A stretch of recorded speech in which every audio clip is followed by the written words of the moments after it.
All right, today I'm going to make a video on, this is part 2 of the vacuum um, modulator, the transmission vacuum on the 1031 military truck. So if you watch my other video, you saw that I set the vacuum pressure, tested, made sure there's no vacuum leaks, and then made sure that the vacuum regulator was set properly per the manual for this truck. So now, I did that, and as I said in the other video, or one of the videos, I drove the truck with it hooked up correctly, and it shifted extremely hard, extremely late, but really just a massive shift, which is not good. So that tells me that the modulator, something else is not quite right. So I started looking at the transmission a little bit, and I'll maybe show a different picture of the transmission.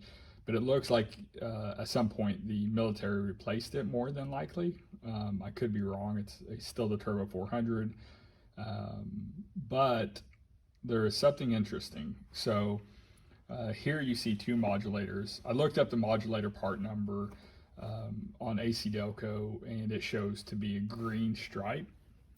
Here's a white stripe. Here's a red stripe. The one on the transmission is a red stripe. And so I started thinking, so hard shift means basically it's not getting, if you have a vacuum leak, it's not getting enough vacuum. So a vacuum leak, something like that, will give you extremely hard shifts. These are adjustable.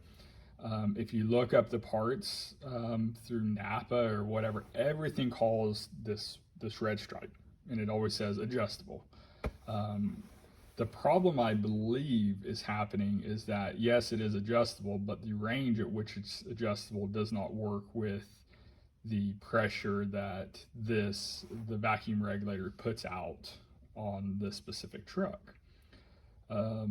So I don't know at what point did the military go straight to the vacuum pump and just use it like that, or did someone else? I've seen this on the internet quite a bit, where people said, made a comment, it's hooked up straight to the vacuum pump, and people are always, what idiot did that? And so I'm just very curious on how these got switched over, because it's not just one, seems like a lot. So what I did, I ordered supposedly a green stripe off. There was one listed on eBay. It came in as a red stripe adjustable. Again, I think this goes back to that, it's adjustable, it'll work.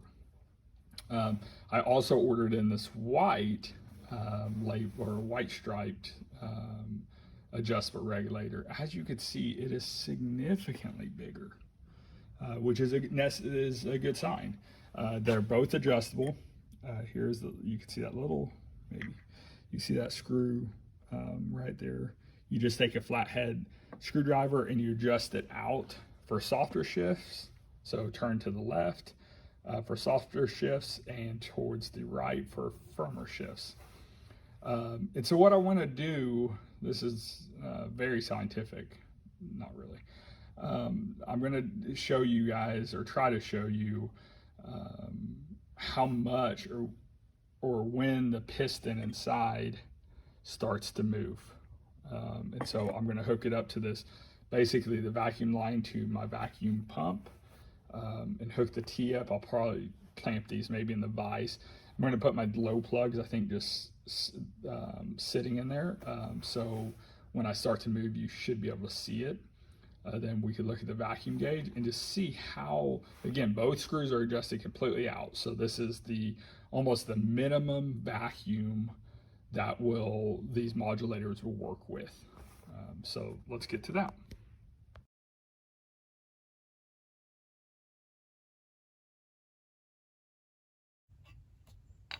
Okay, sorry, this is not very scientific, but this is the best we're gonna get for now. So as you can see, the low plugs are both in the vacuum modulators. The white stripe is on the left, the right is the red stripe. So I'm going to start pumping this up and watch.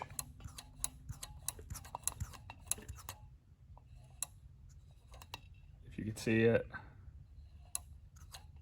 the low plug is moving down big time on the white stripe one. And now it just started about 11 inches on the red. And the white one is bottomed out. And the red is about halfway.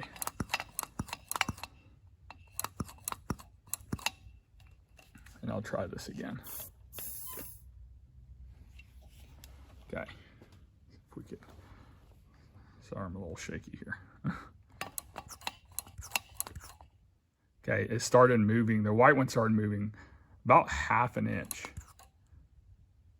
You can see it moved quite a bit, and we're not even to 5 inches yet.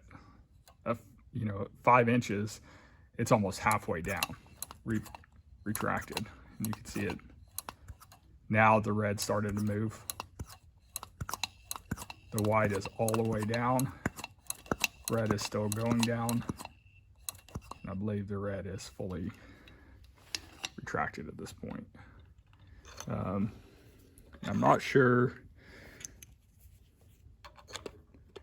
Yeah, the red doesn't. This one drops a little further into the white one, so that's why there's a kind of offset on the two. But you see the, hopefully you see what I'm talking about, where the white moves significantly quicker. So basically it has a significantly lower vacuum range, which is what you're going to need for the 6.2 with the Turbo 400 and hooked up with the vacuum regulator. So I'm going to switch these out. Switch out the current red one. Again, I wish I had, I don't know that I mentioned it, but they sent a red instead of the green. I wish I had a green one to test and see how it compares to the white one. But starting to move at around half an inch of pressure, the white's going to be fine. Or should be. So I'm going to install this in the truck. I'll probably show you how to install it real quick. It's pretty simple. But then take for a test drive, and we'll need to adjust that screw in and out a few different times, more than likely, to get the settings right. All right, thanks for watching. Please subscribe. Going to have a lot more videos on this truck, I'm sure. All right, so I went ahead and installed the vacuum modulator. It's very easy to do. I still have to hook up the vacuum line. You can see it next to it. I'm going to go ahead and adjust that screw in probably one turn and just see how it reacts. Then adjust it in to, like say, get the firmer shifts, or out for a softer shift. To replace this, very easy. Just remove that half-inch bolt that is right next to it, to the right. Just unscrew it, back that off, then you just pull the old modulator out. One tip would be, you should probably start the truck and let it run for 30 seconds or so. Not enough to get your exhaust man or exhaust pipe hot, because this is it right next to it. But warm enough, or not warm enough, sorry, but enough to circulate the transmission fluid up. And when you do that, you won't, I had a few drops of transmission fluid, so nothing. I went ahead and put a pan underneath here, but really didn't need it. So anyways, that's how you install it, and I'll let you know how it shifts afterwards. All right, I just drove the truck, just pulled it back in the shop.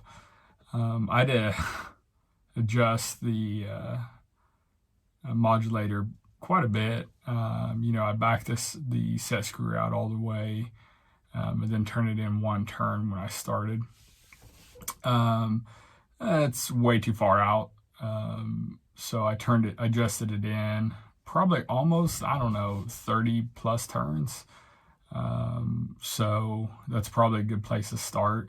Again, if I wasn't testing it, I probably wouldn't have backed it out anyways. I would have just installed it preset wherever it was and then just adjusted it as it from that point. Overall though, awesome improvement. So before, when it was hooked direct up to the red modulator, it's just really soft, you know, doesn't have any throttle. The more you push, it doesn't change shifting. It shift into first and second, or from first to second and second to third very quickly. And you had no power whatsoever. It built no RPMs until it got, you know, reach its upper end speed. So this improved greatly. I do believe, I tried to order the green regulator, or sorry, the green modulator.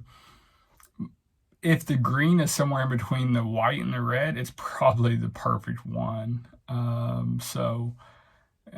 wish, like I said, I'll continue looking for one. Summit, I'll post the link to both the one I bought, the white. I think you get the white also from local parts stores, but I think it's quite a bit more. I don't remember the exact cost of all these, but I think the white was maybe like $15 or so on eBay. The green I think is $40 from Summit. If it's adjustable and it's somewhere in between the white and the red, it's probably the perfect one, which is what AC Delco says. So if you have a red on there and it's hooked directly to the vacuum pump, or if you have a red at all, I'm still not sure how that works, just from the ones I tested. So anyways, thanks for watching. Hopefully this helps fix some of the issues out there. All right, thanks.